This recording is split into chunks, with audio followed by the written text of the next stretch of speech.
Fala, meus queridos alunos, tudo bem com vocês? Quem está falando aqui é o professor Gustavo Trevieder, Anselmo Muraski, e hoje nós vamos falar sobre pressão atmosférica.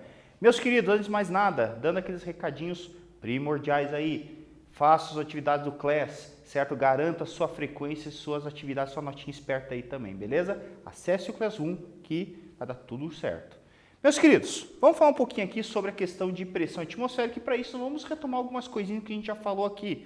Nós falamos sobre densidade e massa específica, que na verdade representa a razão entre a massa e o volume, certo? As suas unidades, lembrando que aqui nós temos as unidades chamadas oficiais, né? As unidades do Sistema Internacional de Medida, que representa gramas por centímetro cúbico, que é uma unidade usual. Na unidade oficial, ela representa quilogramas por metro cúbico. Como é que você passa uma para outra? É só multiplicar por 10 na terceira, certo? Nós falamos sobre pressão, que representa a razão entre a força e a área, certo? E nós temos as unidades oficiais. No caso, a unidade oficial é o pascals, certo? E que ele equivale, na verdade, 1 vezes 10 na quinta pascals, equivale a uma atmosfera ou 76 centímetros de mercúrio. E nós tínhamos falado sobre o teorema de Stevens, certo? O teorema de Stevens que está relacionado com a pressão atmosférica mais a pressão exercida por fluidos, no caso a pressão hidrostática. Ela tem uma equação para isso, né? Que a pressão sobre um ponto, ela é igual à pressão atmosférica mais a pressão hidrostática, que quer dizer densidade, gravidade e profundidade. Ou se você quiser saber a variação de pressão entre pontos de um fluido, você simplesmente vai calcular pela densidade, ou massa específica, vezes a gravidade, vezes a altura envolvida, ou profundidade, certo? Meus queridos, vamos falar sobre pressão atmosférica, né? O que exerce sobre nós, né? O cara acha que o ar muitas vezes é uma coisa muito leve, muito de boa, mas na realidade não, certo? A gente tem que entender que o ar, como fluido, ele também exerce pressão sobre nós, certo? Se você for analisar esse material de ilustração aqui, que se encontra um livro chamado Decifrando a Terra, a gente vai perceber que a nossa casquinha que a gente se encontra se chama troposfera, certo? Ela tem aproximadamente 11 quilômetros. Acima dessa camada, com uma espessura de 50 quilômetros, nós temos a estratosfera.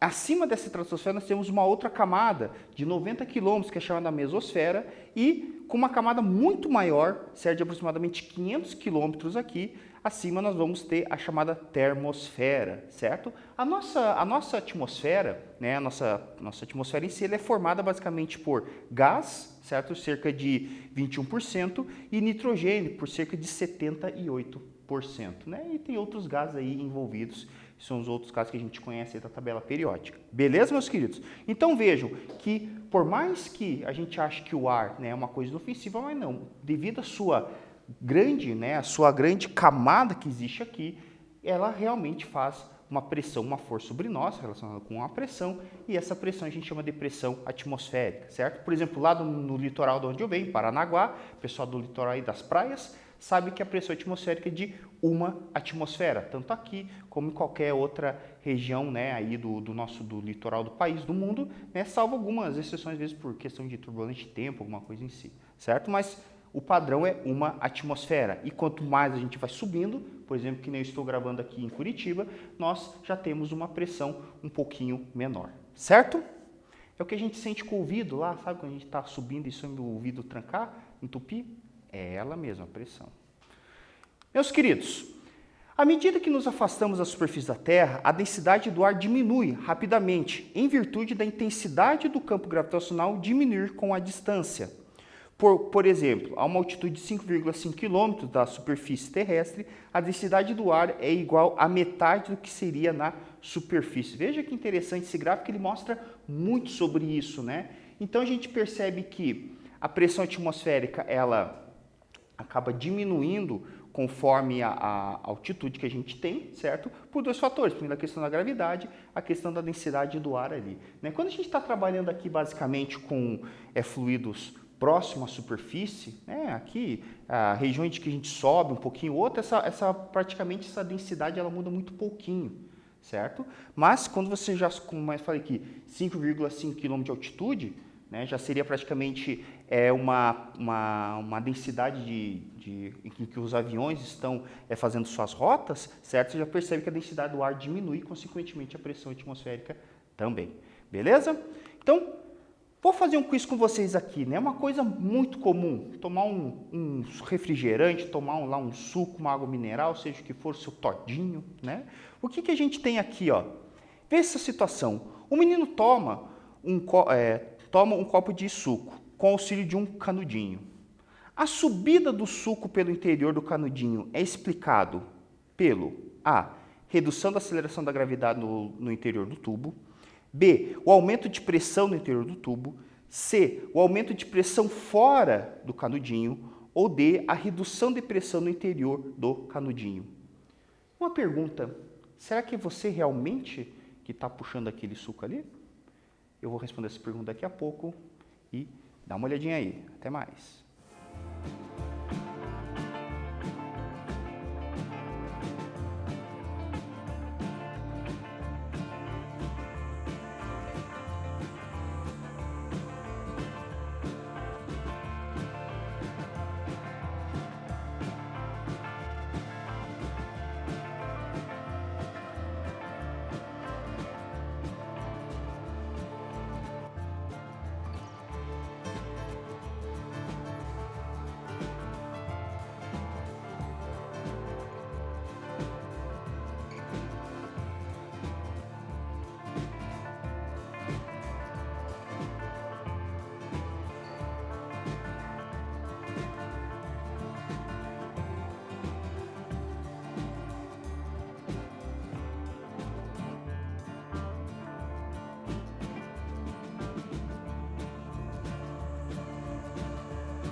E aí, meus queridos, conseguiram responder a questão? Cara, lembre-se daquilo que eu falei. Será que é realmente a gente que está fazendo força para poder puxar esse suco? Né? Na realidade, quem respondeu a questão D acertou essa questão. Por quê? Se você for analisar, o próprio GIF mostra isso. Né? Quando você está tomando um suco, qualquer coisa, na realidade você está reduzindo a pressão. Certo? E o que empurra o líquido para dentro da sua boca, na realidade, é a pressão atmosférica, certo? Então, por isso que, inclusive, o copinho aqui, nesse caso do GIF, ele está amassando. Beleza, meus queridos? Então, quem faz isso é a pressão atmosférica. A mesma coisa quando você respira. Quando você faz infla o pulmão, certo? Você literalmente está reduzindo a pressão interna do seu sistema respiratório aqui, certo? E depois o ar acaba empurrando pela própria pressão atmosférica. Beleza? Gente, um exercício aqui para a gente poder estudar um pouquinho mais esses casos. Analise as proporções a seguir, classificando-as em verdadeiras, como V, e F como falsas, justificando-as em seguida, justificando as falsas. Item 1. Usando o canudinho, seria muito mais fácil tomar um refrigerante na Lua do que na Terra, porque a força de atração gravitacional na Lua é menor. 2. É possível a medida aproximada da altitude pela variação da pressão atmosférica, ou seja, é possível fazer a medida da altitude pela variação da pressão atmosférica. 3. Uma pessoa explodiria se fosse retirada da atmosfera terrestre para o vácuo. A pressão interna do corpo seria muito maior do que a pressão externa, nula no vácuo, e empurraria as moléculas para fora do corpo. Esse é um dos motivos pelos quais os astronautas usam roupas especiais para suas missões fora do ambiente pressurizado pelas suas naves. Eu vou dar um tempinho para vocês e daqui a pouco a gente responde essa questão.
E aí, meus queridos, conseguiram responder? Cara, vamos ver aqui o que quer dizer para nós esse exercício.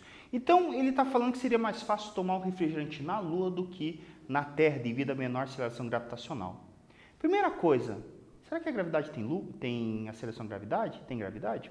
A resposta é sim. Eu sei que a maioria de vocês pensa que não, mas tem, certo? O que a Lua não tem é pressão atmosférica. E aí a gente tem que lembrar que, na realidade, o que empurra o líquido para dentro do canudo é a pressão atmosférica. Você cria apenas uma redução, uma diferença de pressão entre a parte interna e externa, certo?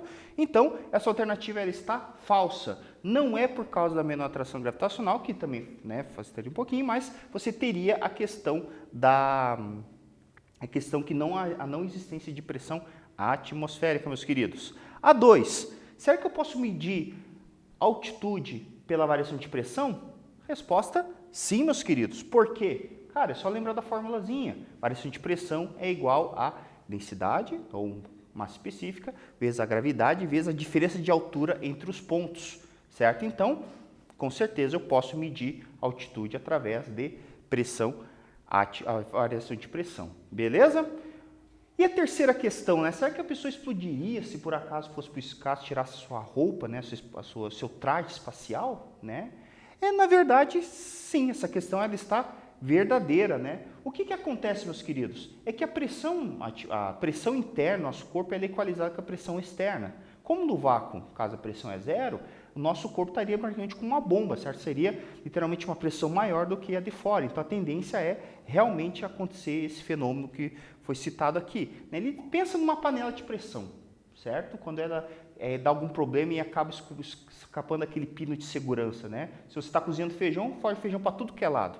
É mais ou menos isso, a pressão interna ela é maior do que a pressão externa e na hora que acontece isso, né, escapa todo mundo pelo buraquinho ali, né? Seria um negócio bem interessante. Beleza? Então, alternativa verdadeira. Meus queridos, vamos falar sobre pressão atmosférica aqui.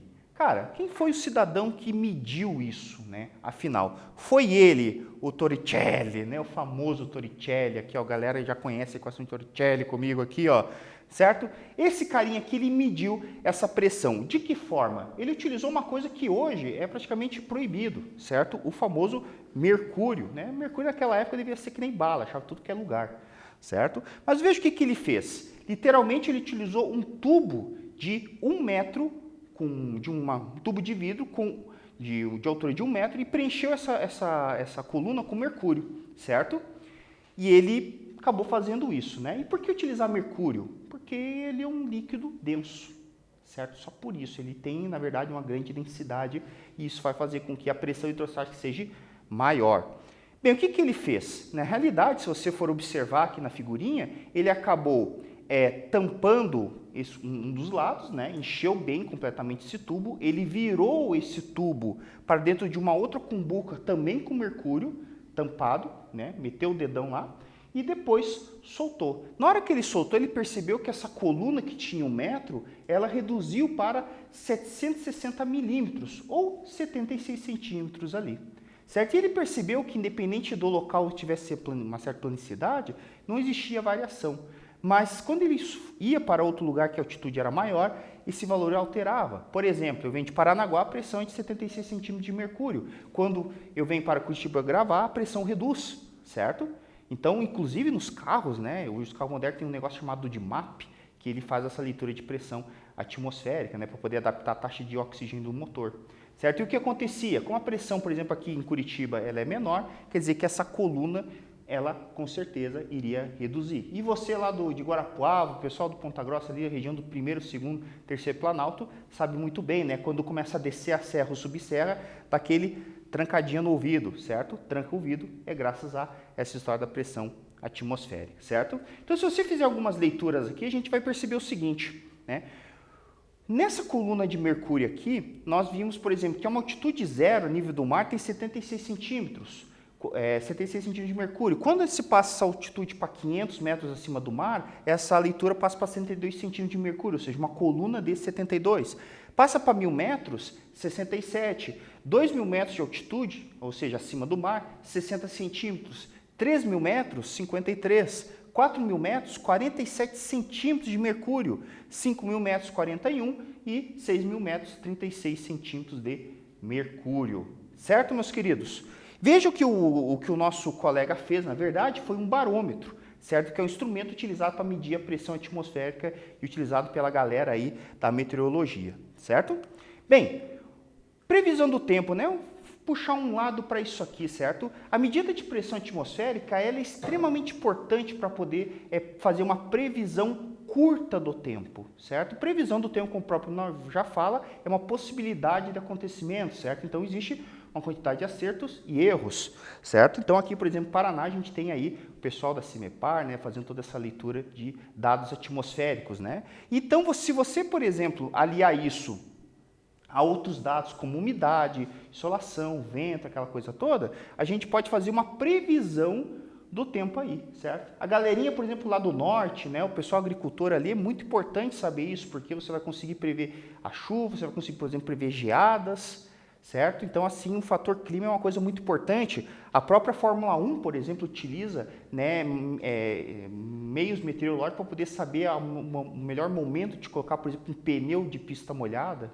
né? E isso, se você saber com antecedência, você consegue prever uma estratégia um pouco melhor e estar na frente do seu concorrente, certo?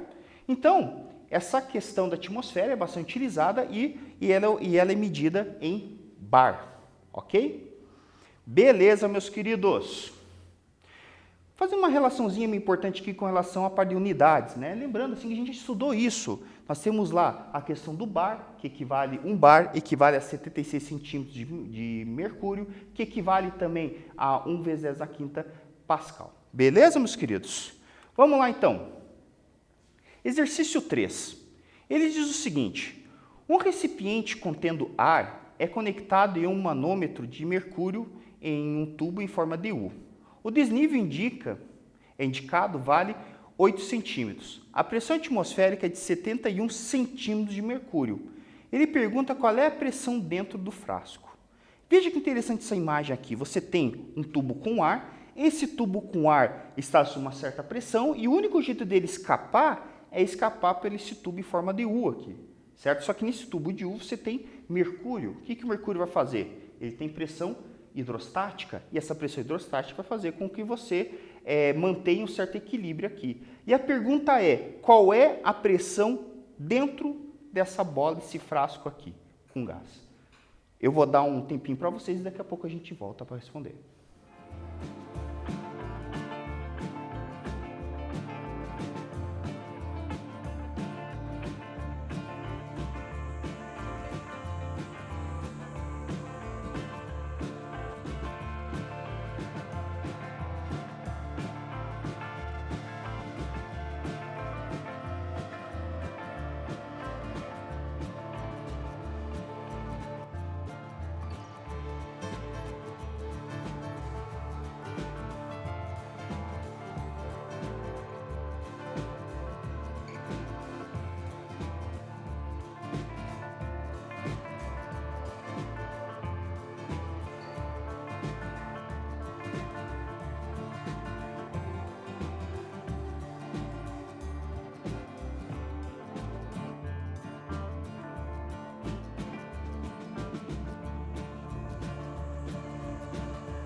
E aí, meus queridos, conseguiram resolver? Cara, esse exercício aqui ele é bastante simples. É só você olhar essa linha aqui, ó, a linha de separação entre a bolha de ar, o frasco, com a linha de mercúrio. A mesma coisa de tubos em forma de U que a gente viu, certo?